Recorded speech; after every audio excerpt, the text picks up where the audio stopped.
when we were in high school, bro, curator wasn't even really a word. You know what I'm saying? Definitely not. And now this word has like, it's a buzzword. Like, oh, I'm a curator. You know what I'm saying? Yeah, it wasn't really a word. It wasn't a lane to make curating in a museum or even working in a museum look cool. Right? Before working in a museum, you had that burgundy vest on or whatever. You standing by the exhibit, you know. Making sure nobody touches it. Right? You feel me? That's what working in an exhibit was before Tyree Boy Pays. Oh, I appreciate that. You feel me? I still got the burgundy jacket. Flip it inside out. Yeah. And we're here for our first episode with our man Tyree Boy Pays, Tyree BP. What's good? What's up, man? My brothers. My brothers. Yeah, man. So, yeah, man. Just a little bit about, this podcast. We're all LA natives, born and raised, and this podcast is going to be an interview platform, where we're going to use the culture as a field to dig up and drop gems. Like, hey, hold that. We got a lot of people in LA in our networks, in our phones, a call away, who are exceptional thinkers, doers, movers, shakers. So we're going to use this as a platform, to pick their brains and also just, shoot the shit, talk about things, bring these minds together. Yeah.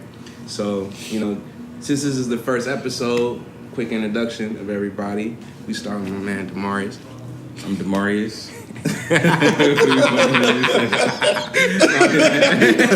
Audience spoilers.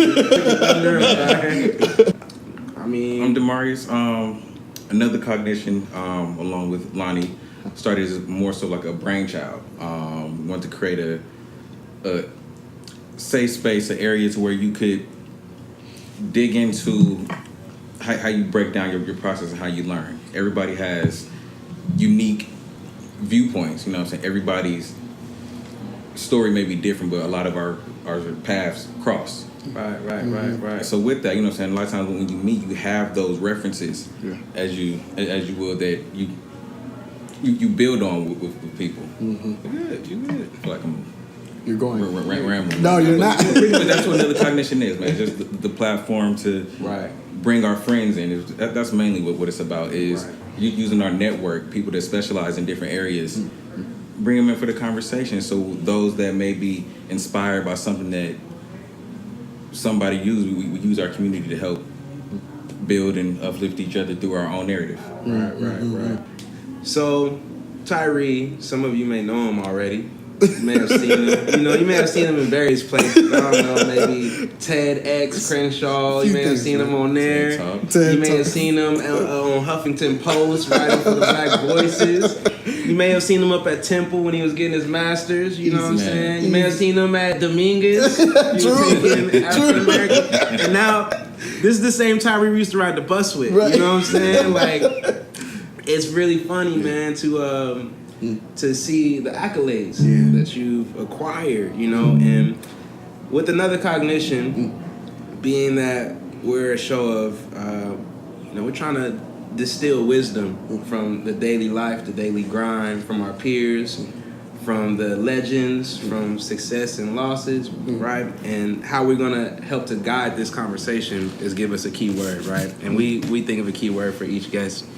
And for you had a mantra for a while. Trust the process. Yeah. Trust the process, Trust right? the process. So process is the word I want to focus on and use this to, guide this conversation, this word process. Excellent. Okay. So just to start it off with a quick question. You say trust the process. Yeah. What is the process? Oh man, well, thank you for having me, y'all. Yeah, it's good to be here for the first time, and, right. And to talk and to chat, man, because I have a lot of things to say about this very subject that I think is important, especially within our generation, and also within the place that we find ourselves as a country, historically too. The process is pretty much a series of events that coincide with one another that end up to a desired result. And so for me, being Tyree, a young African-American man who was born and raised in Los Angeles, there's a certain set of circumstances that kind of have already been laid out for me statistically. But my process can either go against that or go with it. Right. And my process specifically has actually gone against it completely. And what's made you trust that? well, it's just this ultimate confidence in myself. It's this ultimate confidence in my people. It's my ultimate confidence in our culture, and it's an ultimate confidence in my ancestors' guidance. And all of those things, when combined, pretty much make me Captain Planet. No, I'm just kidding. No, combined, right? When our powers combine. No, it just makes you. It makes you almost invincible, because you know that as much as history has decided your fate, you get to decide your future. And so I just have been and remain confident that with all of the craziness in the world, for some odd reason, I've been destined to be at this particular time for someone else. Love it. Yeah. This is what y'all gonna be getting right now. You about to get them gems. Yes, sir. Yes, sir. I like that. Yeah. A process is a series of coinciding events. Yeah. That lead to some desired result. Okay. Yeah. And we all have one. Yeah. Tyree has a process. Lonnie Ro has a process. Demarius has a process. And as we know, just because of our relationships, all of our processes have converged. Specifically when we were in our adolescence, and now as men, we can actually look at each other's processes and take different notes, and also use those notes to inform our processes moving forward. Right. Allowing us to trust them further. Right. Well, I have a question. Because you're speaking about this unfolding of self. That we watched each other for the last 10 years. No, longer than that, bro. 15, 16. We watched each other maybe 17. unfold. Yeah. We watched it. So, yeah. You have the internal view of yourself unfolding. We have the external view. Yeah. Right? Yeah. What was the process of Tyree growing from a child to here? What was your complete childhood to a man? What was that like? Well, yeah, that's a great question, man. It all, essentially starts in the late 1980s, where I was birthed out of a relationship between a man and a woman whose relationship did not work out. And unfortunately, due to substance abuse by one of those parents, I was born premature, was given to my grandmother at 3 days old to take into custody. And then from there, I was fostered. Literally, I was a guardian. I was an adopted child on my own grandmother. And from 3 days old all the way to 18, my grandmother nurtured me because of that history of substance abuse that I came out of. And from there, man, it was really difficult because I didn't have a mother nor a father to really engage with. And I now understand as an adult how important it is to have those pillars in your formative years. But much on that later. Right. But as I decided to as a child, and as I'm creating my identity, a few things that my grandmother kind of put in front of me was always education, was always books, literature, and then also culture. And these things were a part of my DNA. All of those things are exactly what I'm doing as a vocation today. Right. But I definitely didn't take them I definitely took them for granted as a child. Constantly in the performing arts, did dance, did theater through middle school, and then I kind of dropped the dance because I got teased so much, and I was trying to get girls. So naturally, I'm not gonna volunteer to compromise my view of my masculinity at such a young age, which of course was very problematic. Right. With that, got into high school, met y'all, and we was fly as hell, but sadly, while I was meeting y'all and on the school bus and stuff like that, I wasn't paying attention in class. I was in there, but I wasn't paying attention because I was more interested in keeping y'all's attention and mostly importantly women or girls. So looking fly was my MO. Me and Chris Cross, shout out to Chris Cross, was trying to be the flyest dudes on a budget as possible. I thought you were about to say on the planet. Oh, no.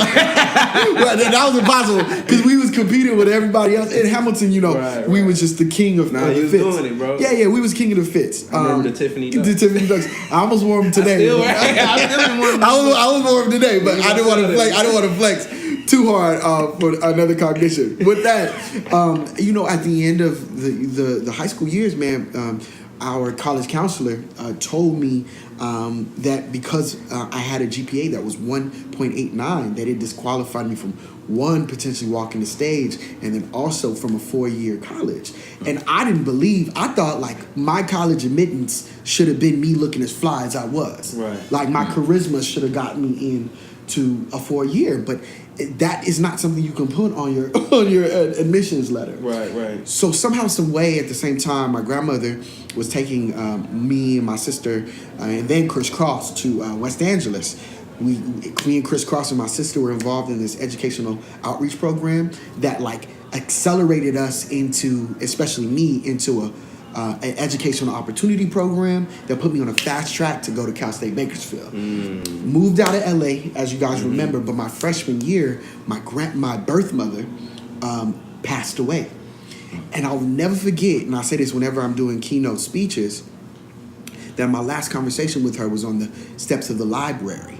And she told me, when I asked her, is there anything that I can do for you? And she said, keep doing what you're doing. And I internalized that me standing on the stairs of the library meant that she wanted me to continue to get my education. So sure enough, I did. I did a service trip to South Africa, changed my life, came back to Cal State Bakersfield. That was freshman year. This is accelerating. I'm saying accelerating.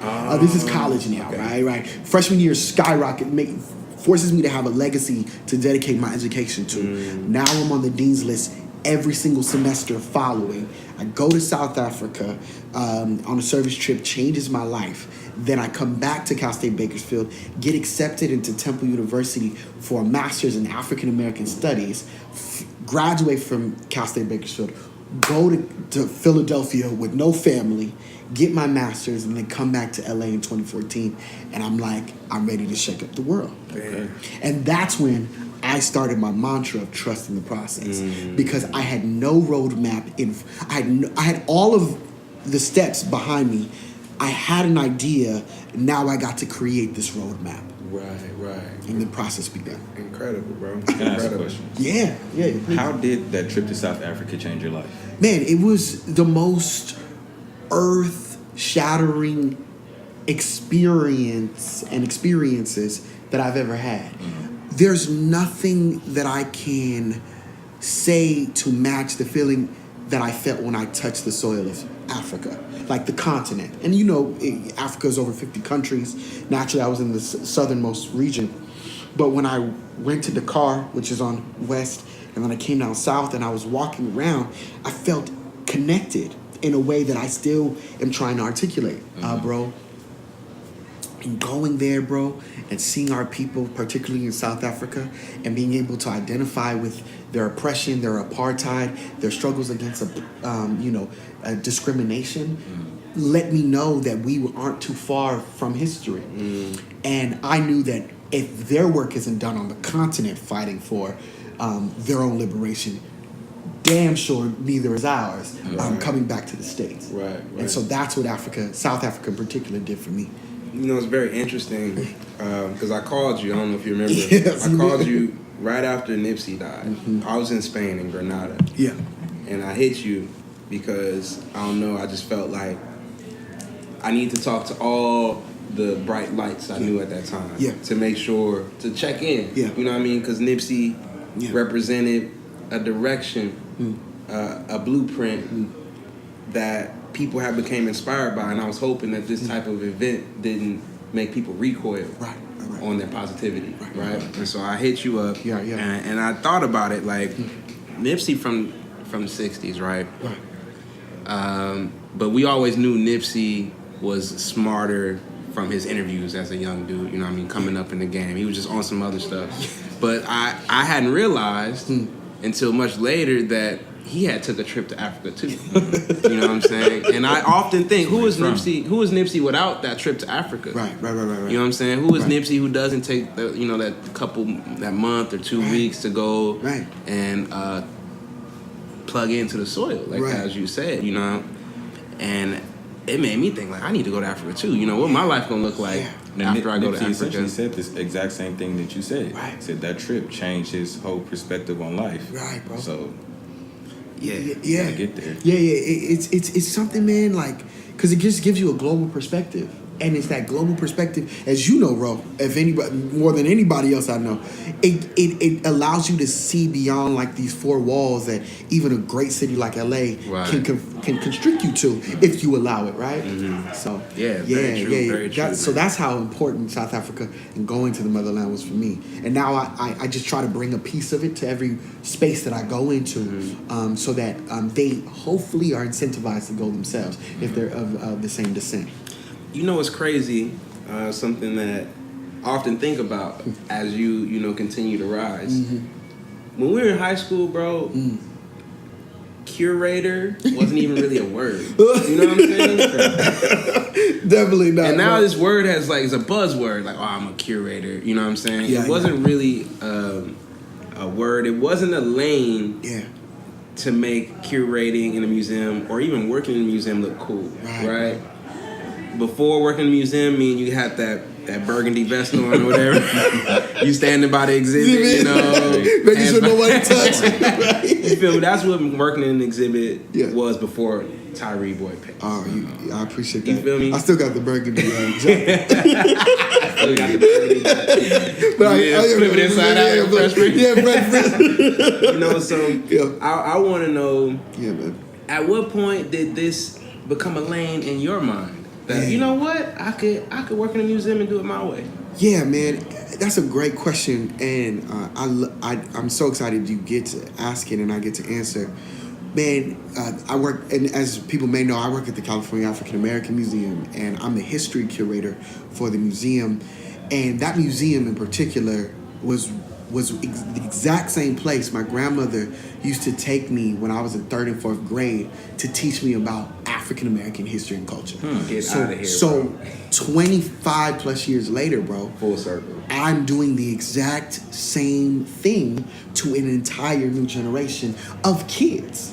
And, her sowing those seeds, and then me not understanding what those seeds were, them seeds being dormant, really, to be honest, not knowing that certain things were actually watering them at the same time, now only has catapulted me to want to do the same thing for these kids, our people, our community, because I understand more acutely how urgent it is. Because if I didn't get that exposure at that museum, there's no way that I could be talking about it with such breadth.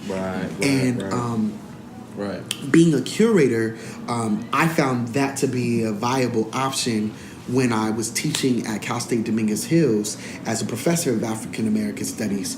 And then when I spoke to new management at the museum about the need to converge Black history with newer audiences, particularly millennials, they knew that in order to bring Cam out of this perceived obscurity, that they needed this energy that I was bringing into the conversation. And I started off as a volunteer, bro, as a professor. Really? Yeah, I started off as a volunteer.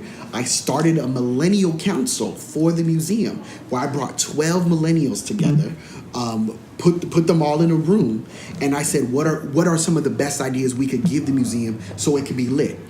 3 years later, I'm now on staff to that same museum.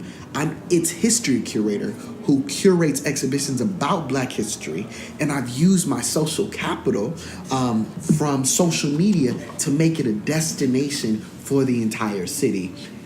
Moreover, with that effort and a team, it's not solely me, it's a team, right?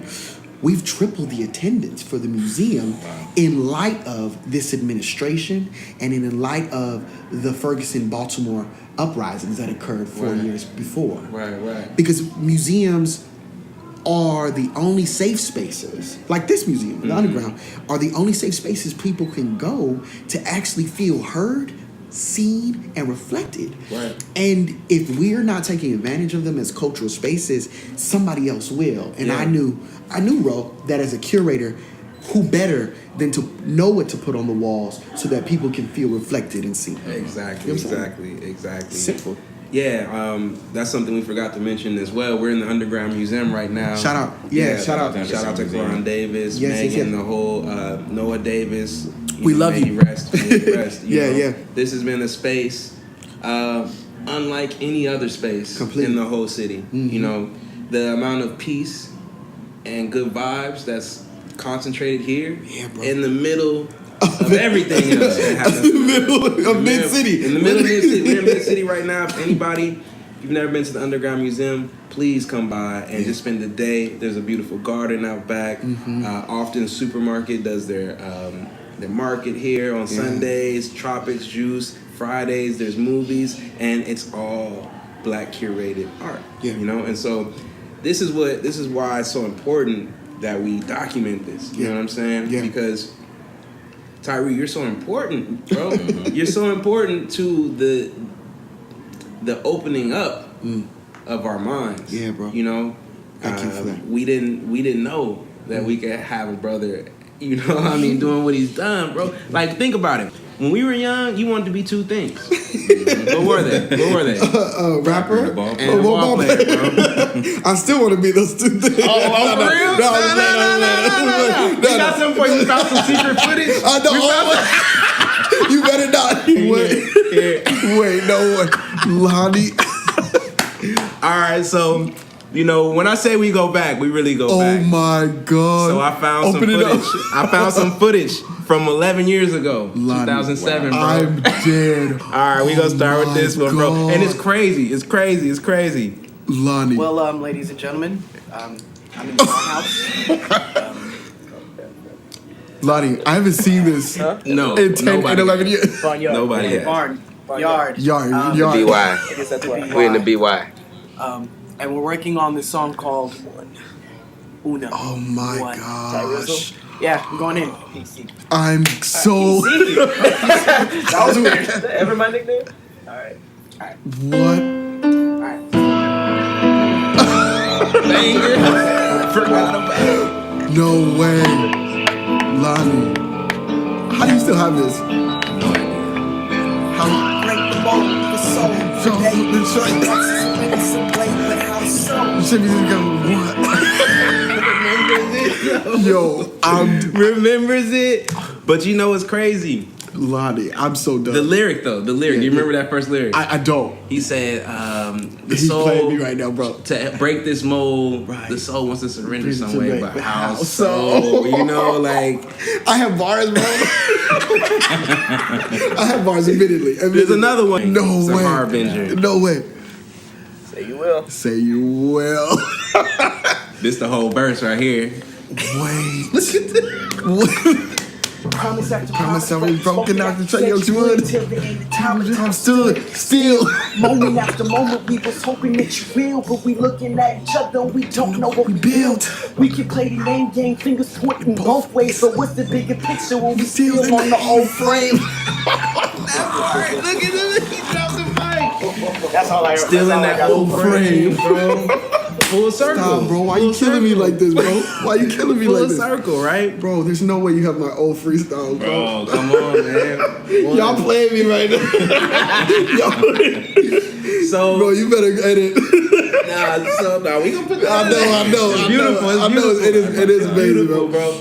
I mean, but what I say is the reason why I wanted to play that is because it's like we only wanted to be two things. Yeah, bro. We wanted to play ball or we wanted to make music. You know what I'm saying? And now, you've opened up this whole new lane for yourself, right? Yeah. And the same people we looked up to are now coming to view your work. It's true. It's true. It's true. Jay-Z, Beyonce, Kanye. I'm just gonna say them three. Yeah. Because they kind of make the trinity of our high school years. Yeah, you know what I'm saying? And how does that feel to know that you didn't have to compromise, conform, or you didn't have to become a caricature of yourself, in order to be successful and gain the respect, of these people in an artistic way, It's, to be honest with you both, it's overwhelming. It's overwhelming because it confirms that I was right the entire time, and that I was right to have bet on myself and my education. Because the only way I would have ever I've gotten to this point as a curator now in a museum, is because I decided to invest in learning about all of the things that many of us aren't allowed to learn at a grandiose scale. So I knew that if I was privileged enough to get into that room academically, I would then be honored enough to be able to decipher and translate that for the common man. And that's who my audience is.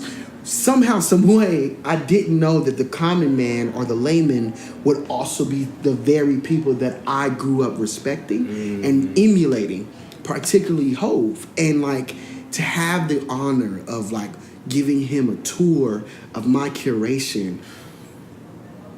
It's like playing him your mixtape. But it is though.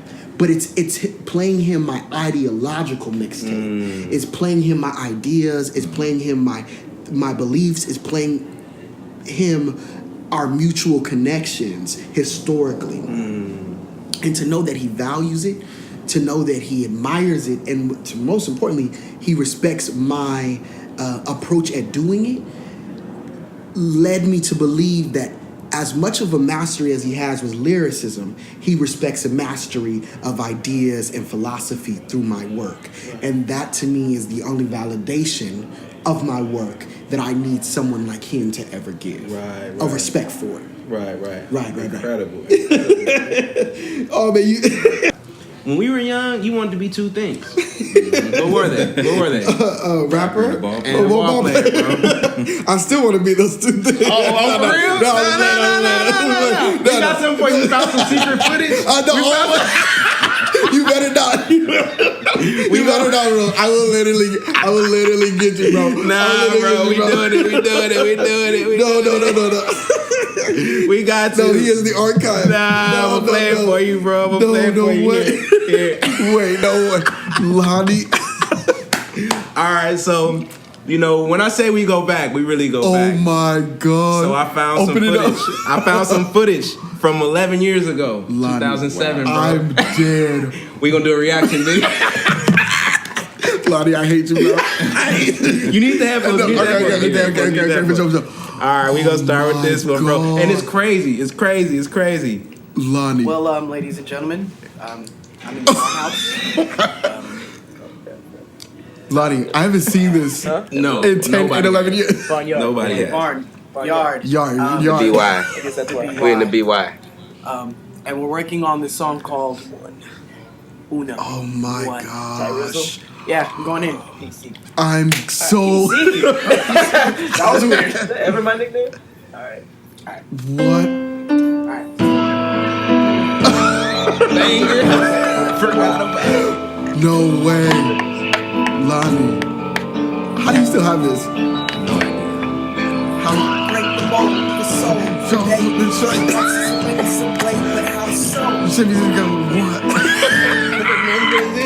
Yo, remembers it. But you know what's crazy? Lonnie, I'm so done. The lyric. Do you remember that first lyric? I don't. He said, the He's soul playing me right now, bro. To break this mold, the soul wants to surrender some way, but how so? I have bars, bro. I have bars, admittedly. There's another one, too. There's another one. Admittedly. There's another one where you talk about the last bar. The last bar, you said... no way. How did you get this? You said the last bar. Let me play you the last bar. Because I thought it was so foreshadowing. No it's way. A harbinger. No way. Say you will. This the whole verse right here. Wait. Look at this. What? Promise after Promise I was broken out the track, yo, you would. Till the end of time, I'm stood still. moment after moment, we was hoping that you will, but we looking at each other and we don't know what we built. We can play the name game, fingers pointing both ways, but what's the bigger picture when we still on the old frame? Look at him, he dropped the mic. That's all I Still in that old frame, bro. Full circle. Stop, bro. Why you killing me like this, bro? Why you killing me like this? Full circle, right? Bro, there's no way you have my old freestyle, bro. Bro, come on, man. Y'all playing me right now. So, bro, you better edit. Nah, we gonna put that. I know. It's beautiful. It is amazing, beautiful, bro. It's I amazing. mean, but what I say is the reason why I wanted to play that is because it's like we only wanted to be two things. Yeah, bro. We wanted to play ball or we wanted to make music. You know what I'm saying? And now, you've opened up this whole new lane for yourself, right? Yeah. And the same people we looked up to are now coming to view your work. It's true. Jay-Z, Beyonce, Kanye. I'm just gonna say them three. Yeah. Because they kind of make the trinity of our high school years. Yeah. And how does that feel to know that you didn't have to compromise, conform, or you didn't have to become a caricature of yourself, right, in order to be successful and gain the respect, of these people in an artistic way, right. It's, to be honest with you both, it's overwhelming. It's overwhelming because it confirms that I was right the entire time, and that I was right to have bet on myself and my education. Because the only way I would have ever I've gotten to this point as a curator now in a museum is because I decided to invest in learning about all of the things that many of us aren't allowed to learn at a grandiose scale. So I knew that if I was privileged enough to get into that room academically, I would then be honored enough to be able to decipher and translate that for the common man. And that's who my audience is. Somehow, some way, I didn't know that the common man or the layman would also be the very people that I grew up respecting and emulating, particularly Hov. And to have the honor of giving him a tour of my curation. It's like playing him your mixtape. But it is though.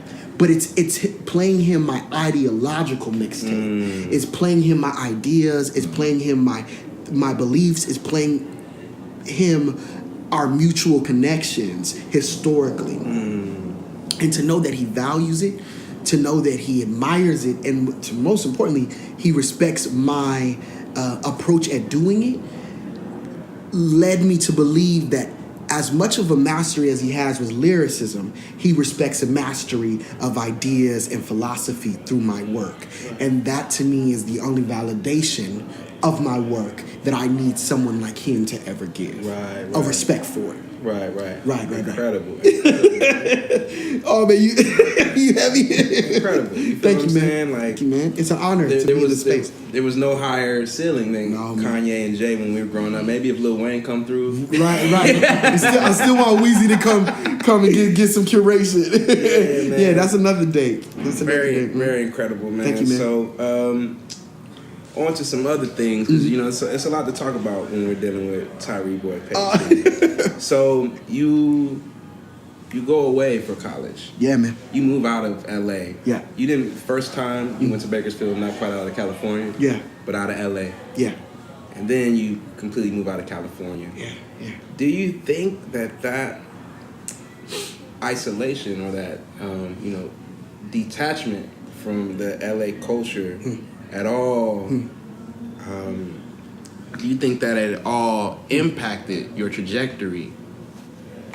Completely. I think that isolation from Los Angeles and finding respite in weird places like Bakersfield for 5 years and the home of corn, the home of corn, and all these other very weird things. The Bible Belt, it's across the Bible Belt, and then moving to Philadelphia with no family for 2 years in the snow. It allowed me to focus in and hone in on what I would end up curating about years later. And I've been doing a lot of studying. I'm working on a few exhibitions right now, but studying a lot of Malcolm in particular. And Malcolm's like conversion to the nation was in a period of 6 years of his incarceration. At the same time, he was reading so vigorously that it ended up becoming his reading of the dictionary, his reading of every book that he could get a hold of. In that level of isolation, ends up preparing him to be the man that we now honor and respect today. Right. It's so like, of course, with all honor to him as an ancestor, following the same model of isolation and dedication to academics. Of course, I would find success in this way outside of the noise that LA often gives off to people who've grown up here and traditionally aren't able to unplug from. And I got to. And that's a privilege too. I don't look at that as like, oh, I came out and I'm better. No, I looked at it as I got out, so what am I going to do in this weird cornfield called Bakersfield, right? The only thing I can do is pick up a book. Like, there's nothing else to do. And so that coupled with, you know, my philosophies and my faith has only gotten refined, and it allows me to articulate it more succinctly. Right. Deep. Yeah, bro. But through your work, is there, or what is the narrative that you're trying to present or speak? It's effectively pride in self. It's really getting little black kids like me when my grandma used to take me. It's like it's people always ask me my why. Like, my why is having little black kids, black boys and black girls see themselves through my work. Whether that's through curation, whether that's through writing an essay, whether that's me speaking at a lectern. It doesn't matter. It's the same mission. And like with that, bro, I always hit my target because I know what black kids need because I was once a black kid. And if I miss you in that with my aim, it's because you're not my audience. And so I have an unapologetic commitment to that, and I don't care if anyone has a problem or an issue with it because my work still continues. How have you walked the line in our community of being a smart black man? Sheesh. It's a good question. And a real black man. You gonna give me in trouble, bro? Because you know how there's kind of a stigma, you know, with high vocabulary. You know what I'm saying? Certain ways of talking. There's a stigma with going to get your map. You know what I mean? Especially now. There's a stigma with being at museums all the time. There's even a bit of a stigma with studying African American history. It's almost considered not a real degree to some people. Absolutely. And my family, not to cut you off, but my family thought I was crazy when I told them I wanted to go to Temple and take out all this money by ways of a loan to study Black history. Like, they're like, what are you gonna do with that? And I knew that I wanted to be a public intellectual, and pretty much like a new age Michael Eric Dyson or Cornel West, but for the culture. And I knew, and they didn't get it. Like my family didn't get it, and so I knew, career wise, after I got out, I knew the marketplace may not get it either. But it didn't mean that I wasn't valuable, and so I strategically used my communications degree that I got in from my bachelor's, coupled that with my African American Studies degree, and then to communicate it. And now I literally know that I hit my target every single time because both of those degrees are converging at the same time. So my family didn't get it, the process, right? My family didn't get why I went to Temple to get a degree in African American Studies until the LA Times put me on the cover of the Arts and Culture section for one of my exhibitions.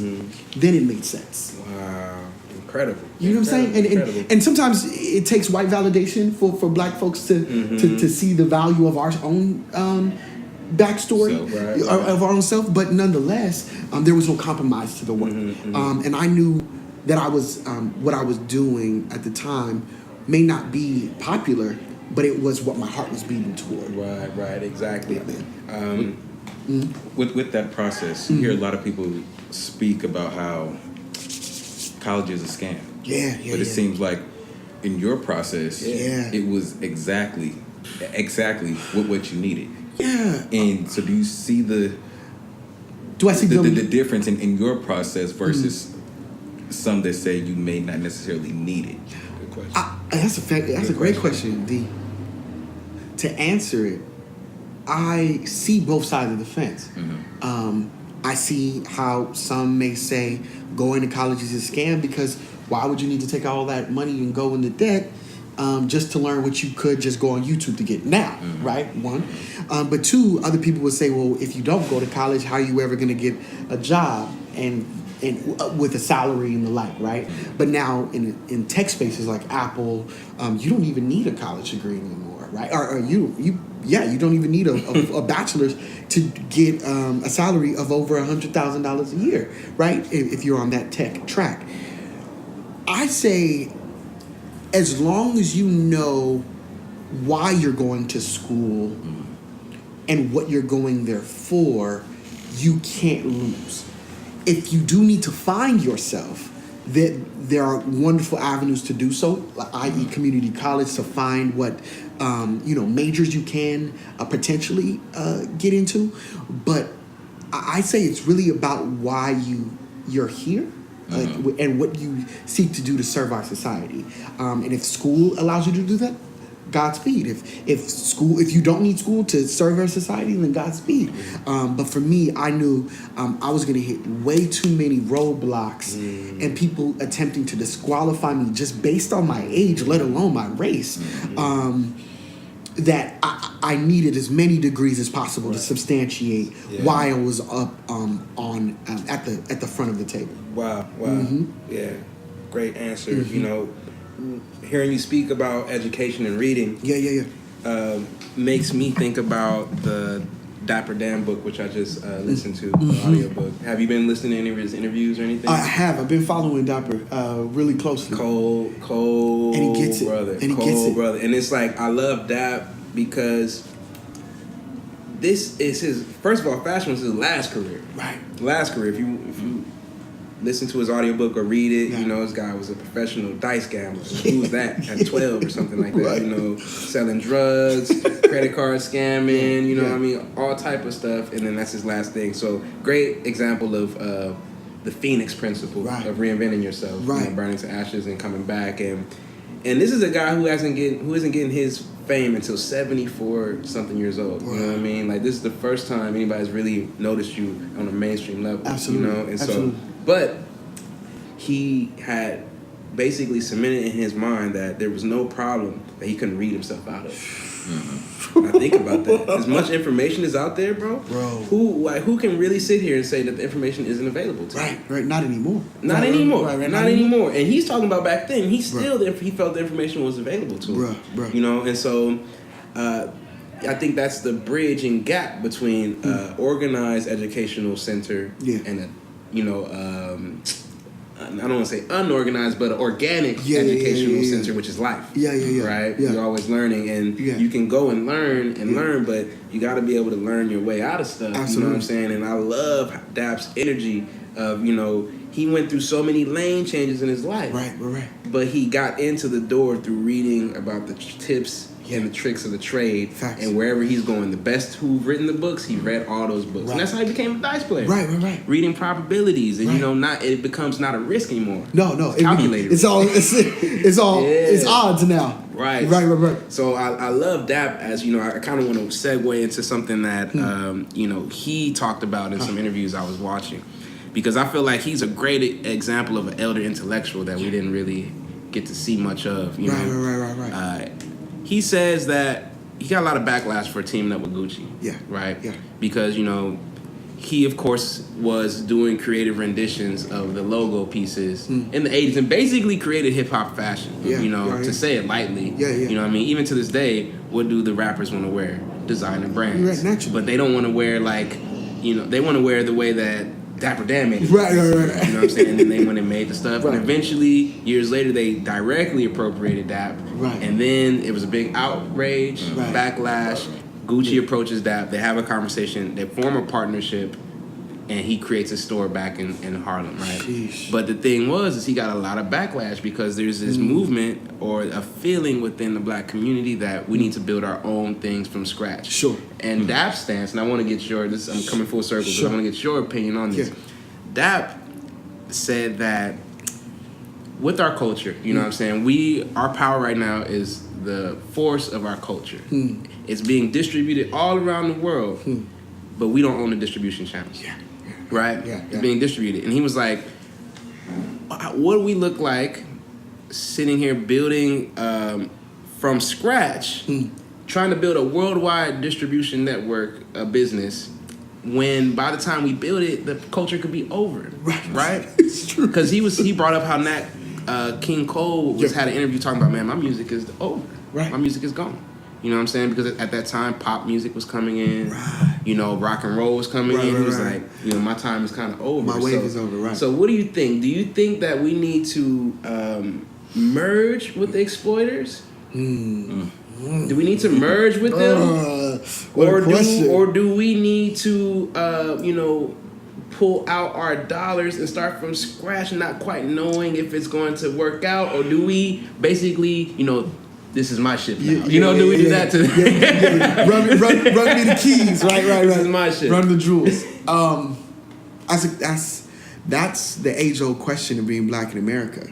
And depending on which political figure you study, you're going to find that these approaches have been explored and not, if not exploited.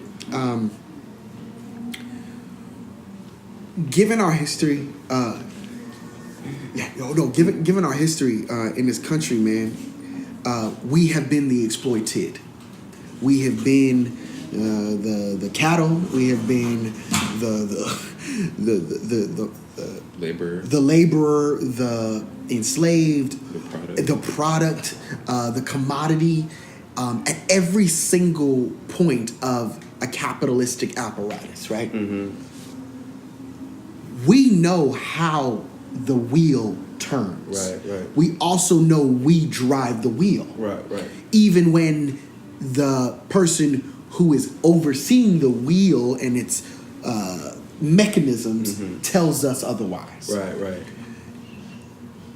As someone who believes unapologetically in the self-determination of African people, diasporically, but most especially with the influence that we have of those from our communities within this country, I think that whatever we put our minds to collectively, we can build. Whether that's a manufacturing plant, whether that is a divestment from these companies that continue to exploit us as a part of their wheel, we can do it. And time is on our side, not the other way around. Because again, just as much as we were an essential part of the wheels turning 300 years ago, we are still as equally as valuable to that wheel turning today. Right. We have a $1.1 trillion buying power.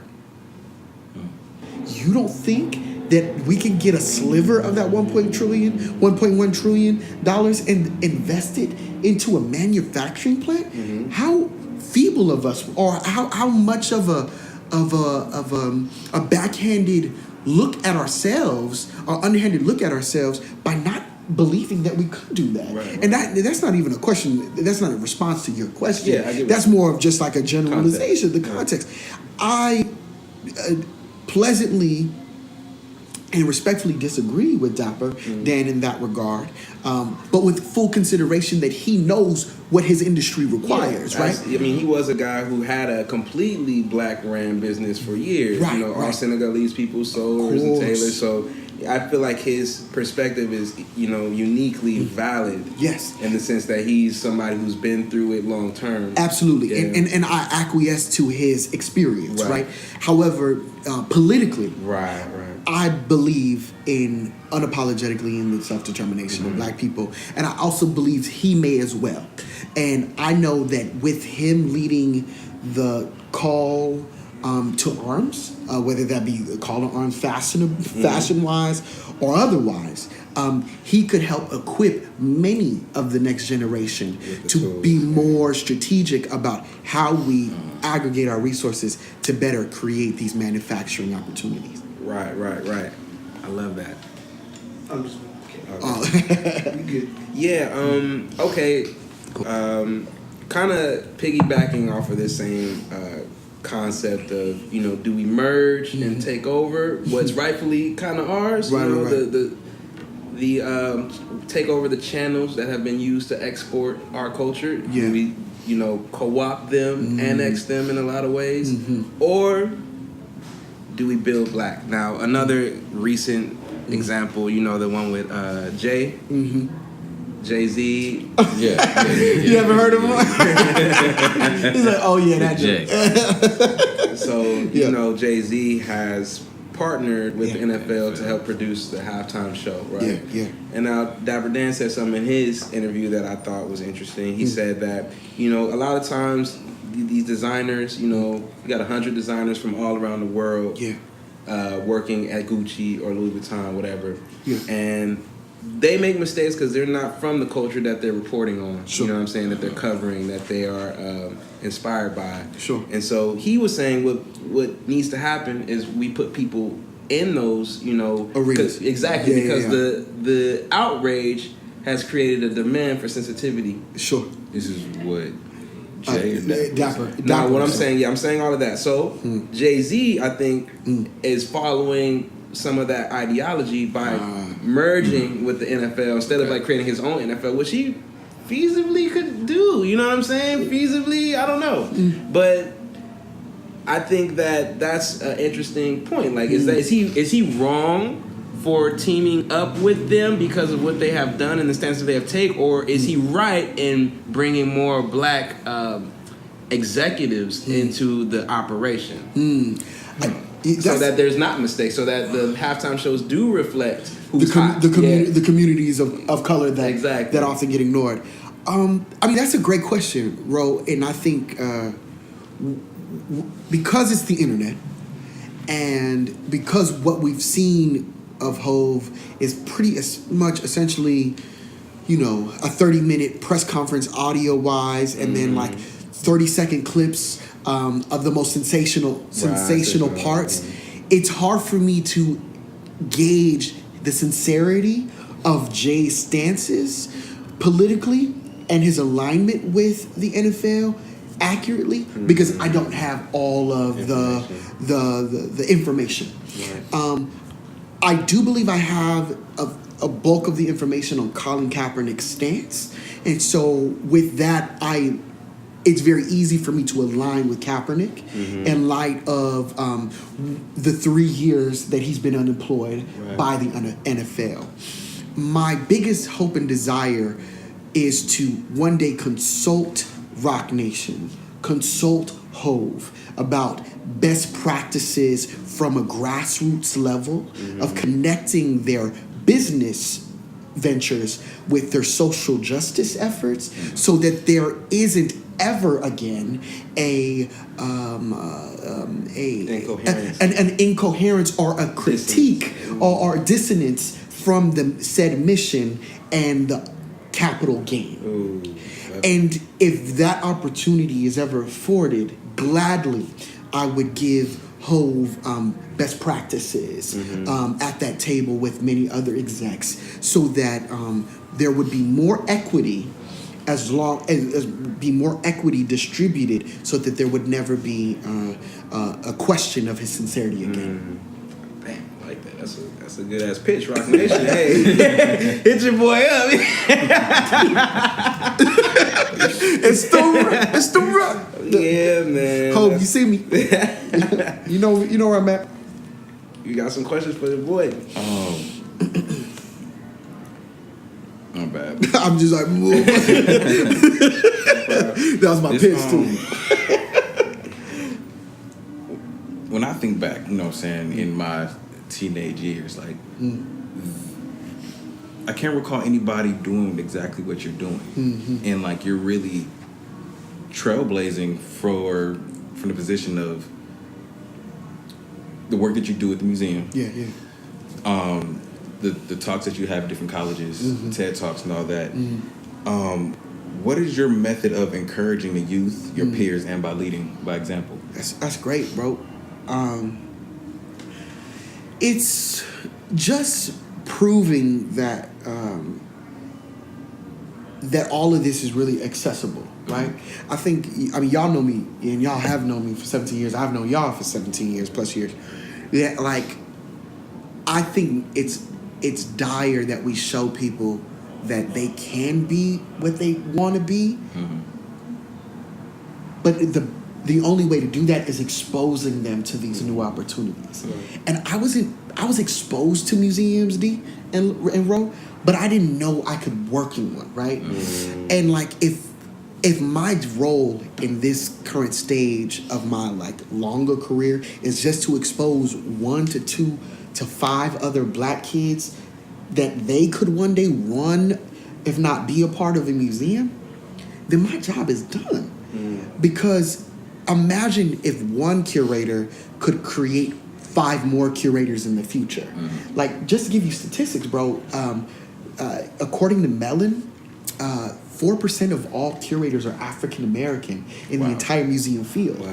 More on top of that, most of those are visual arts curators. I'm a history curator. I'm the youngest curator that the museum has ever had. I'm the youngest historian institutionally, probably in the nation. It's pretty much a heavy weight to carry or bear. But what my commitment isn't being the first, or my commitment is not being the last. And I hope, just by my persona or my my tweets or my talks or my exhibitions, that a little black kid just says, you know what, I don't know what he does, but I like the way he does it. And that just like creates this catalyzing moment for him or her or them to investigate. Awesome. Yeah. You spoke about the new energy that you brought, or that you bring to camp. Yeah. With that, like, you really have made going to the museum, learning more about yourself, a cool thing. Is that something that was very intentional when stepping into that role? Absolutely, bro. It's actually a part of a larger scheme that I have, and that scheme is curating the Renaissance. Like, what a lot of people don't know or appreciate in this moment is that we are living in a new Black Renaissance. And the one of the flashpoints or the epicenters of that Renaissance is in LA. Not only is it artistically, not only is it creatively, it's politically, it's economically. Like, we are at a threshold moment that many people 20 to 30 to 40 years later will appreciate that we were involved with. And as a historian, I see it now. The homies don't, but that's fine. I'm trying to get them to the wave. My scheme is taking advantage and capitalizing on this Renaissance that we are a part of and broadening it out so that more people take advantage of it while they're still in it. Because what a lot of people don't know about the Harlem Renaissance is that they didn't know that they were in a Harlem Renaissance. They knew what they were doing was special. They didn't know that we would be reading about them and their cohort for decades to come. It's the same thing with us, though. Like, what people are going to read about us and UD and Ro and P and Crisscross and Olympia with Supermarket and myself is that we were all homies. And we all rode the same school bus and we all went to the same high school and that somehow, some way, they all remained friends in their 20s, 30s, 40s, and 50s. And the best example contemporary I can give you is like Motown. Everybody lived on the same block. Everybody went to the same school. Everybody went to the same recording studio. And they made the music that changed the country, if not world, right? And I'm crazy enough to believe that we're doing the exact same thing. And my scheme is trying to articulate that in the contemporary so that we can understand it in within history. So you use museum as one of your mediums. Yeah. What are some other mediums you hope to use to do this communication and this translation? Are you writing a book? Are you going to do a movie? Yeah. it's an ongoing project. It'll take many forms, but it'll be the same thesis. So right now it's museums. In the future, I can see myself producing documentaries and films. I can see myself writing larger, being an author and writing about this more coherently. I could see myself, articulating it in a professorial way, or even finding myself doing it editorially. It's an ongoing process. It's an ongoing process, but it's a part of the phases that I see. Right. Like I see all of these happening, and I already see them mapped out for the rest of my career, if not life. Right. And my job is to galvanize as many people to see it with me, so that they don't miss out on the opportunity that's in front. Yeah, on the shooting process never stops. Yeah, but it never stops. Well, what about through fashion? I mean, because we all know Tyree as the fly guy in high school. So did you? I mean, we see you. You don't never look busted. No. I can't afford to. Where does your passion for fashion rest inside of this new mission that you have? Well, it's, for instance, it's curating an exhibition that's opening up in September of this year. It's called Cross Colors: Black Fashion in the 20th Century.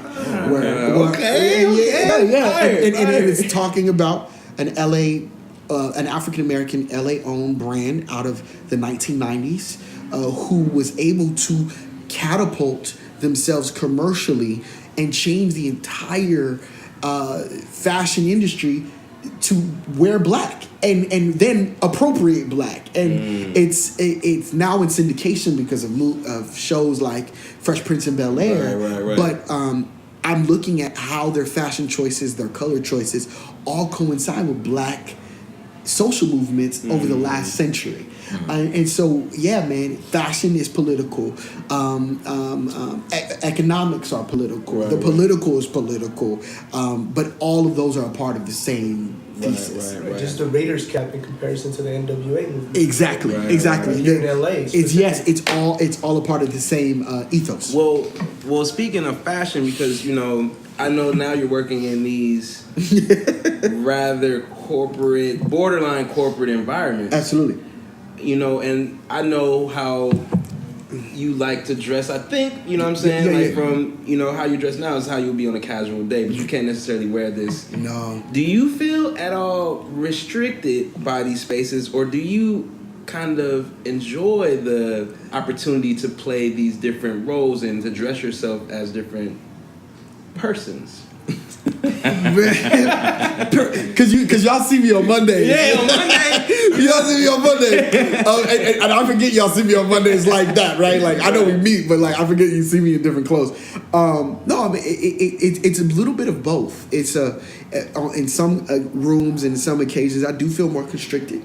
But on other times I also really appreciate my versatility to be a chameleon in many spaces. And like they can't peg you down. They can't peg me down. Yeah. And on my best day, you still gonna get my best day, right? Like whether that's my Saturday or that's my my Monday. So like today, vintage Anita Baker T-shirt, with the sixes. Like it's not a game, right? Like it's really not. Like it's really not. Show them the sixes real quick. You gotta shout out. We curated these. We got these curated this fit, right? No, but like all of this is very intentional, right? Subtle flexes. It's part of your brand, but right? it's a part of my brand, and me being versatile in all of these spaces is a part of my mission to infiltrate. And it's not only infiltrating white corporate spaces; it's really talking about infiltrating black spaces to renew an interest in them. Because we, forget corporate spaces. They're gonna be what they're gonna be. That's we don't need to articulate that.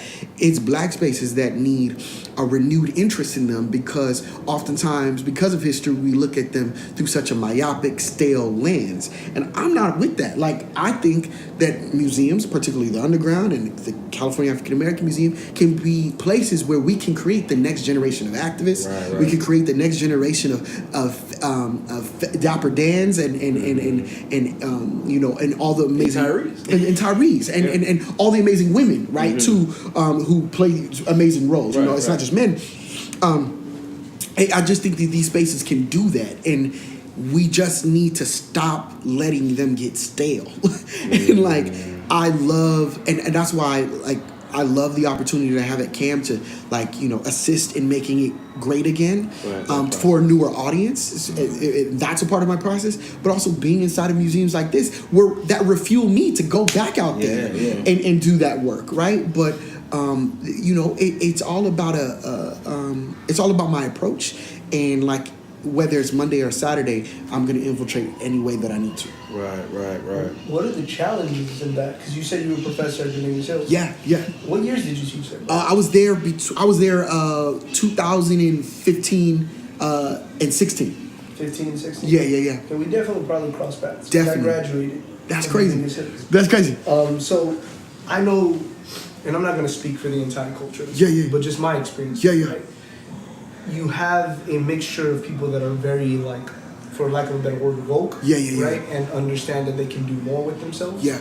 And then you have a culture that is there to enter the working class and to enter and sort of almost repeat history, right? Not elevate the culture to another level. Right. As a professor, because when you expose people, right, to knowledge, real truth, people lose their mind. Absolutely. Right? Both in a positive way and a negative way. And a very negative way. So what are those like experiences in the negative ways, right? Because I know like I've spoken to like, even trying to speak to my family about certain histories and certain experiences I've had, they look at me like I'm the craziest man in the world. Right? Like, so what are those challenges been for you as a professor, as a curator, as a human being? Right? Yeah, I mean, that's a great question. The answer I have is I thought it would have been my color, my race. But now I'm understanding it's my age. And a lot of people have attempted to disqualify my credentials based off of how old they perceive me to be. And mind you, I was a professor at 26. I was curating history for a major museum from 27 to 30. Everyone tried to tell me that I was too young or I didn't look I didn't look like what a professor or a historian ought to look like. But when you close your eyes and you try to picture what a historian or a professor looks like, he's usually a white man with glasses with a white beard. So of course I don't look like what your impression of that is, because you learned that from TV and movies. Right. So of course I'm already, just before my mouth even opens up, I'm disrupting everything you thought that those two roles look like. That's a part of the game. But when I open my mouth and that the things that I start to say start to disrupt your ideas, you either can do one of two things. You can join me or you can refute me. One of those is out of your sheer ignorance. That's not my issue. My only thing is to damage your ignorance about yourself and about your history so that hopefully you can leave the room with more understanding of who you were the entire time. I start off every single class, every lecture I teach, and every exhibition I attempt to say, what if I told you that everything that they've ever told you about yourself was a lie? We start off with a clean slate. You already know you have been lied to, and my job is to rescue your mind. And if I can do that in one semester, if not 2 semesters, if not one exhibition, if not 2 exhibitions, my job is done. The challenge is not everyone's ready to be woken up from their sleep. And I've had to take much stock of that and just be prepared to know that my job is just to wake up as many as I can, not to put them back to sleep or back to bed. Mic's on fire. No, that was great. And I have a question because anybody who knows Tyree, throughout the years knows he's like one of the most positive people that we know. I appreciate you, bro. Yes, sir. And me also being a rather happy person most of the time. Definitely. I'm not known for being in a bad mood. No. Neither are you. No. But I know internally I deal with my own ups and downs. Definitely.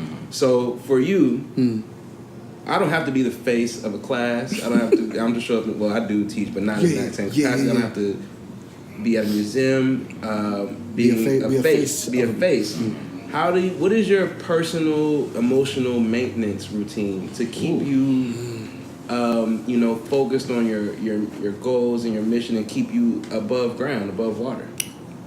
Man, every day I'm trying to, distill that routine down to where it allows me and saves me from some of the hard weeks that I go through, fighting on the front lines with people who don't understand my history, or fighting on the front lines of people who want to disqualify me based on my age, or fighting on the front lines of people who want to disqualify me because of the color of my skin, even when those people share the same color skin I have, right? My routine is really simple. It's therapy twice a month with a licensed professional who is also a black man who empathizes with my backstory as well as my future. It's going to farmers markets on Sundays to pick fresh produce out from local growers. It's also tending to my growing garden in my home. Shout out to all my plants out there. Shout out to all my plant dads and moms out there. Yeah. And watching them grow and knowing how far they've come from seedlings into the process. Yes, and watching their individual process reminds me that if anything, they're depending on me to grow, and they trust me with their lives, right? And so they remind me to stay focused and also to trust my own process as I'm developing too. And then lastly is journaling. And reflecting, and then revisiting what I've written prior, and how when I was going through those hard times, I actually did get through them. And so these hard times shouldn't necessarily take me off the field. Right.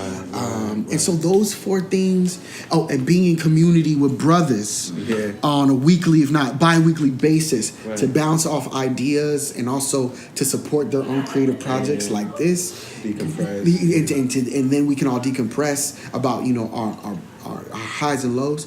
Actually refuse me again, and also to me is my self-care, because I tend to be isolated, right, in these rooms and places where I am the face, so I need to check in to make sure that I'm not alone in my mind, as well as in my heart alongside my brothers. So you gotta service that as well. Yeah. So that's my routine. And I'm so happy you had that so outlined. Yeah. Because somebody's gonna watch this and take away one of those tips. I hope. Somebody's gonna save your life. Yeah. It'll save your life. Take away one of those tips. How important is while you're going through the hardships of what you're doing, people trying to discredit you for whatever reason? How important or vital is that encouragement and support from your brothers or your community? Man, it's life or death. To be honest, it's life or death. There are days, man, where me, like everyone else, just contends with, why do I do this? Who do I do this for? Is this even worth it? Should I continue? Should I find another lane? And you guys are talking about all of my accolades, but there are days, bro, where even with the accolades, I don't necessarily feel like I got accolades. Right.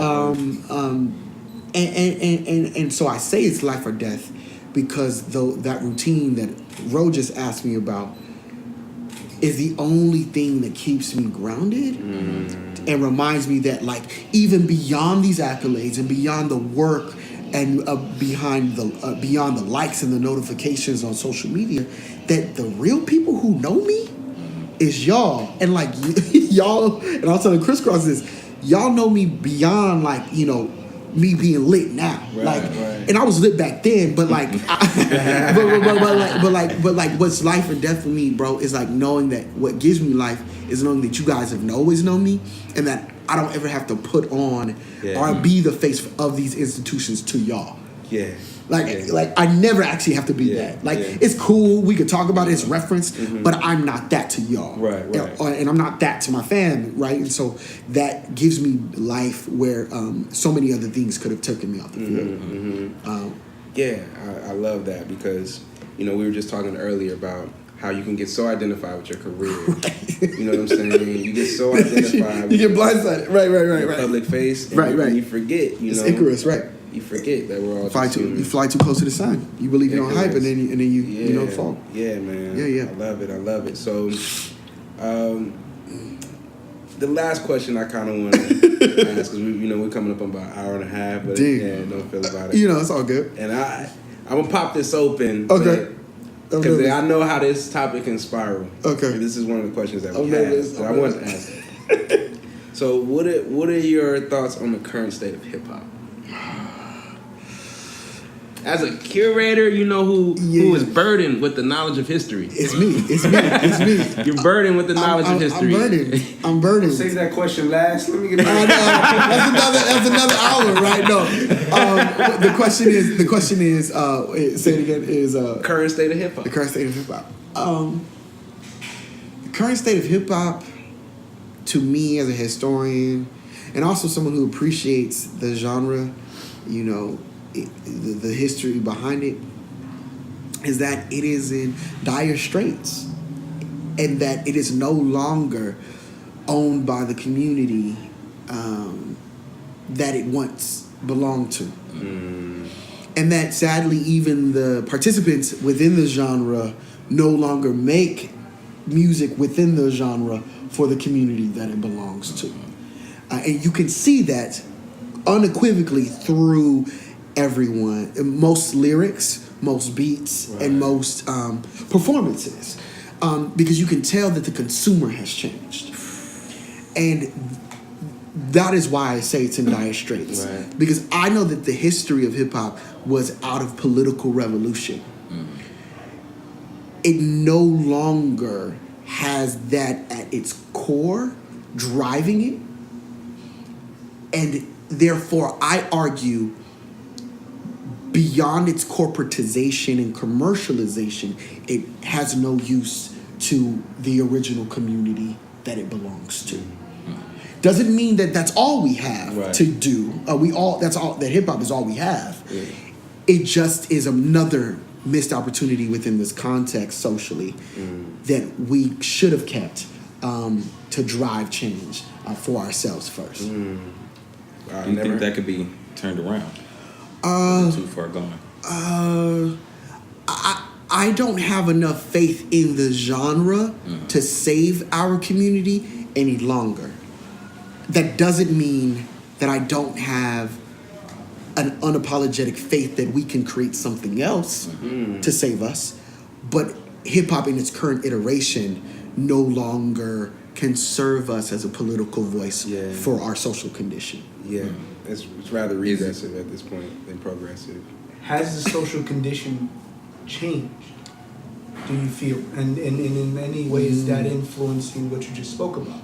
Right, because I don't disagree with that, but I wonder how much of it has to do with the culture, the community, right? The black community specifically. The shift that you guys may have had, and the shift that maybe is going back in a negative way, right? With the current political climate and everything going on, right? So, is it the social, circumstance that has changed, right? Socially, if you want to look at those conditions from the 1950s and compare them to 2020, they haven't changed numerically by much margin. So I can't even say that like us as a people, black people and specifically, have made tremendous gains collectively. Individuals, yes. Collectively, that has moved the needle. So hip-hop could have been equally as much as jazz was, or any dominant black music at the time was, gospel music particularly for social change, has had value to speak to social conditions just as much as hip-hop could have. But because they haven't changed, but the music and its accessibility has, it means and underscores my point that black people no longer own the tradition, because it is consumed beyond our community in a way that it never was intended to. And so that means that irrespective of the social conditions changing or not, the music and its genre currently actually has been divorced from it a long time ago. Yeah. Yeah, That's a great answer, bro. Never heard anybody break it down. Me neither. I was thinking about like, damn, nigga, this tight. That's another podcast. No, it's true. Let's play it back for you. Yeah. And I wonder, because as you say that, I wonder what is that next wave. It's coming. It's coming. What is the next wave? Is it a tech wave? Is it? Are we? Is everybody all of a sudden gonna be following Idris? And like I want to be that, or is it? Does everybody? We're going into curating. What is the next wave that?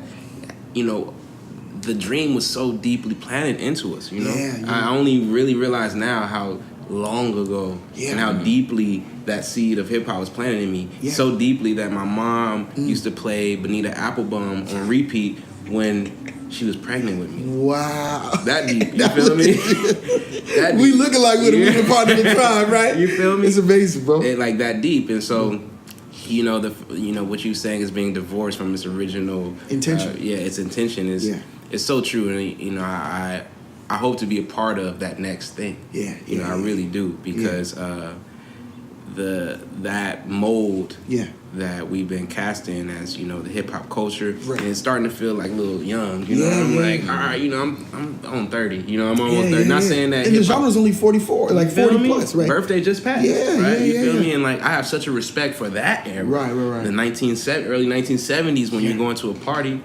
And that whole process of like, oh, what is this I'm hearing? You know what I mean? Ain't no Shazam, ain't no records, ain't nothing. You feel everything is so formless and organic and coming out of that moment. Right. You know what I mean? And I wonder what's that next thing we're gonna feel? What's that next excitement that's gonna sweep us? It's coming, but it's never gonna start from the top. Like it's always gonna come from the bottom. So there's some black kids in the projects right now, who are working on something or tripping over something that is gonna be what changes our trajectory. Right. And it's just gonna be those series of coinciding events. The process. Do you think that hip hop with the youth, does it have to necessarily still come from the projects? You know what I'm saying? We're so vast now, and really we're second and third generation now. Where you could have a kid come out of from a what's the word? Affluent home. Exactly. From affluent home and can contribute just as much. And maybe it may come from the bottom, but just because of that kid's age. I think for things to start, it always has to start from the bottom. Like it's like a plant. Like you rarely see seeds being planted in the sky. Like you know what I'm saying? Like and I know that sounds elementary. I saw one. Like plants always have to be dug deep, right? And so like I look at every movement, the social movement particularly, to have to start from the bottom. And so because hip hop started as a part of the social movement, b-boy, breakdancing, and all of his other iterations, it has to be birthed out of something. I mean, you have a Drake who didn't grow up in the slums nor the projects, but he's the number one artist, arguably, in the world, right? And he's doing hip hop music, pop music, but hip hop music. I don't think you need someone to come out of the projects to dominate the genre, but you do need someone at the bottom to start it. And to be in tune with like the visceral, energy being put into the sound waves. Absolutely. Because you can't. I mean, you can only like our spirits are a lot more intuitive, of course, than like maybe our eyes are or our ears. You know what I mean? Completely. So somebody's coming with this energy, and they may be able to fool your eyes. Your ears. But like something in you, it's not going to be. It's never connects. No. And I think you spoke on a good point that the reason Drake thrives in hip hop is because it has outlived its revolutionary purpose. Absolutely. Unequivocally. There's no room for Drake in the 90s. There's no His story room. Doesn't aid the struggle. His story doesn't aid in the 2000s. Right. Because you have to think about, this is another podcast, but you have to think about just how radical, and it's funny now because was this radical? But it's radical how radical Ye was. And like we was just talking about pink polos with a Louis Vuitton backpack. Like to wear pink was radical. To wear a pink polo was radical. To wear a backpack, so normal. To make beats and rap at the same time was radical. Right. And also to be what's it called? Excuse me.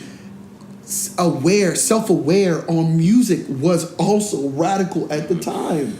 And like Ye did that, which only gave a permission, really, and Drake will tell you, only gave Drake the permission to dominate in what he would do in the 2010s.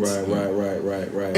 And for the last 10 years. Right. But it's interesting how, this American-born genre, which has, extended its reach, its radius to all over the world, right? Yeah. And we forget, because as Americans, only a few of us travel much. Yeah. We forget that our collective psychology is our own. Right. He's from Canada. There's black people in Canada, but they're not the same exact psychology, collective psychology as we have in America. It's very distinct. Right. And so I think why Drake thrives is because, number one, it's post-revolutionary rap. Number one. Right. And it's going commercial, it's going above ground. Yep. And now it's been commoditized, assembly lined, and commodified. Yeah. And so what happens is with the Drake, he's a student. Yes. Master student. Right. And that's why I never will hate on Drake's talent, ever. No. Drake is one of the rawest, I think, in just like understanding how rap works. Right. He just understands how it works and what buttons to press to get the reactions to be better than the Beatles. You know what I'm saying? I never understand people who hate on Drake for his skill level, but I can understand the political gripe. Yeah, with him as a character. And he hasn't. And he hasn't gone on record to say anything politically polarizing throughout his entire career. Right, and it's because he doesn't need to. He's from Canada. Like, it's a whole different story. I'm not saying there's no racism in Canada. No. There's plenty of racism in Canada. But also, you have a split identity as well. Absolutely. Number two. Absolutely. And I think with Drake, it's like, also, let me play devil's advocate. Yeah. I think a lot of us can't accept the expanding of the male masculine model. Yes. Well said. Well said. To include, talking about your feelings. To include, posting ESPN, being a goofball, but also saying like, make a move. Yeah, but also then being able to switch back and say, I got Goonies. Right. You know what I mean? People don't really appreciate that because, in their mind, they can't quite conceive how all they can coexist. Right. Exactly. Three-dimensionally. You talk about the psychology, right? Yeah. The psychology changing. So, how much of that has now influenced what we got? Because the psychology has shifted from survival mode to thriving. Right. Good point, bro. Right. Which allows more of an exploration of the three-dimensional aspects of one's masculinity. Right. And arguably Drake's privilege, having come from Canada to the Degrassi to where he is now, he has had, and also being biracial, because there's also the being racially ambiguous also serves him too, being a lighter skinned African American man, African Canadian man, allows him really the ability to explore these things that traditionally brown skinned men who aren't singing in R&B music get to explore. Interesting. On a mainstream level, right? Or really in a residential capacity either. Right. I think that Drake benefits from that, the privilege within his arenas outside of hip hop, just like him being the ambassador for the Raptors. Absolutely. I haven't seen that level of emergence with hip hop and that type of business. He's special. He is absolutely special, and I think he is like a crucible in a lot of ways. And an anomaly. But he's also we're not going to see another one like him. No. I don't think we'll see another one like him for decades to come. It's very unique. He came at the right time. It's like all of these different qualities, resting in one person, right. And like it's hard to accept them in a lot of ways. Absolutely. It's hard to accept them because of our conditioning. Completely. He's just doing what he want to do. Right. You know what I'm saying? Right. But we, want to poke holes in it. Absolutely. And because of, whatever is triggering us about him being him. And like I said, I think it's also that culture clash of, him coming from a different society, whole different nation, us doing things the way we do. Like, no, we don't do that down here. You know what I'm saying? He's like, well, you feel me? Like, I come from a different, my boys is what we do, and I have not put the same cages on my self-expression that you have. Exactly. With that same conditioning, as far as hip hop as a whole, we've been told that hip hop is a young man's game, but now we see a lot of our favorite artists are aging. Right. Jay-Z's knocking their 50s, but Snoop, but they still have that youth. So what would deny them from continuing their career in it? And is that going to change? Will you be able to see artists come out after 30? Will it be the same acceptance or? That's a great question. I've been thinking about that too, especially as of late. I think it's completely contingent on if society will allow black men to age gracefully. And I say that because hip hop is really a 45-year-old man's lifespan. But oftentimes in our communities, black men at 45, usually if you think about your uncle or uncle adjacent, washed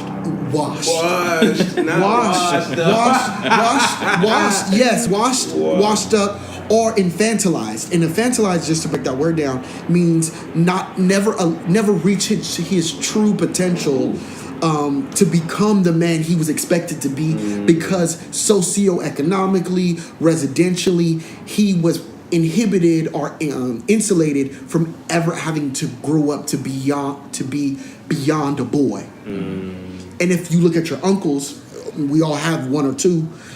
Many of them, in my mind, are men who's never reached their pinnacle of their manhood. And so I think artists like Snoop, and Jay-Z not in this conversation because I think he's allowed himself to mature because of his foresight. But individuals like Snoop and I don't want to name too many names because I don't want them to come for me, is that like they are still doing the same things that they were doing 20 years ago. And these tropes are played out. But it's also because society, I argue, hasn't let them grow up to be the men that they could have been, because it stunted their growth because of where they have been.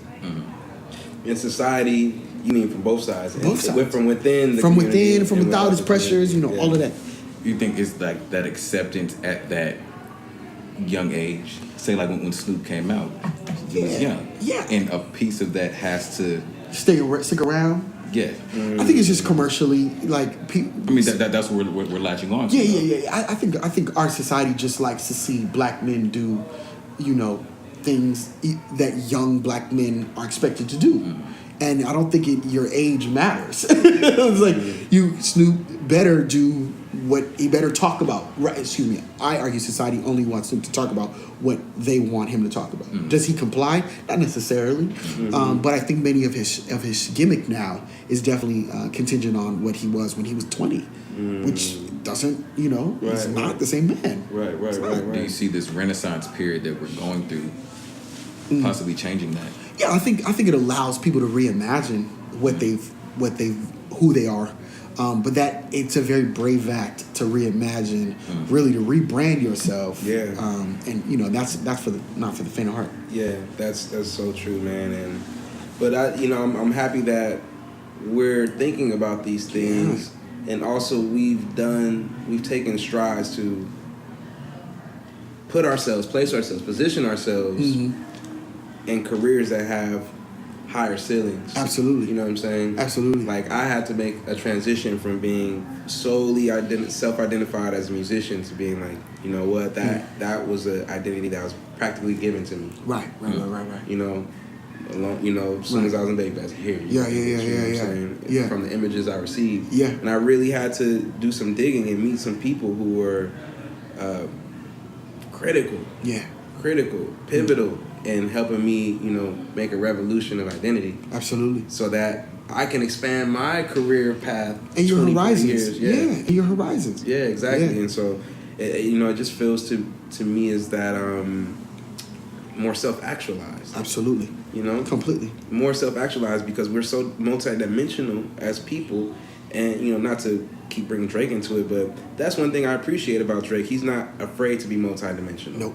Nope. Against all backlash, against all naysayers and hate, whatever. Say what you want to say. I'm gonna go host the ESPYs, and then tomorrow I'm gonna be chilling with Lil Wayne, and then tomorrow you don't know what to call me, and you know what? It doesn't matter. It doesn't matter. It doesn't even matter because you know I gotta live my life, and whatever truths or falsehoods, I gotta deal with that. Absolutely, not you. Not you. I gotta deal with big facts. You know what I'm saying? Facts. So I like to express that multidimensionality through doing stuff like this. You know what I'm saying? Another Cognition. Next day you doing this, next day you doing that, man. So it's been a pleasure, my guy. Bro, it's been a pleasure. The pleasure is completely mine. Yo, I can't wait till the streets get this. Yeah, man, it's gonna be hot. Yeah. You know, we got a lot more coming. You got anything you want to let the people know about that you got coming up? Yo, follow me on all social media channels, Tyree BP. I got several exhibitions about to drop at the museum, the California African American Museum. So pull up to that. It'll be up on view through the rest of the year and into 2020. And look out for a book on the way, hopefully in 2020. And look out for more projects really in, you know, me working more inside the community to better improve our living conditions so we can change society for the better. Yeah, man. Yeah, and I'll be, you know, naturally I'll be tuning into Another Cognition every episode. You know, gotta big up the bros. You know, because we bring in all, you know, all real ones from LA. Yes, you know? sir. Anybody watching our show, if you're from LA, man, you're gonna notice and recognize a lot of people that we bring on the show. You guys are curating the Renaissance. Hey, man, for real, we're documenting it. You know what I'm saying? You drop some gems. Drop some gems. Y'all too. And that's what it's all about. Yes, sir. You know, yes, sir. Having a place where we can hold all of these. Yeah. You know, for eternity. Absolutely. At this point, bro. It's archiving, man. Unless the world end. Right. This is gonna be for eternity. And there's so much digital real estate. Absolutely. That there's space for us to set up shop. Why not? You know what I mean? Why not? And so we're gonna be back with you, you know, sooner than later. More good interviews coming, man. Yes. Trust the process, y'all. Trust the process, you know. Process. Yeah.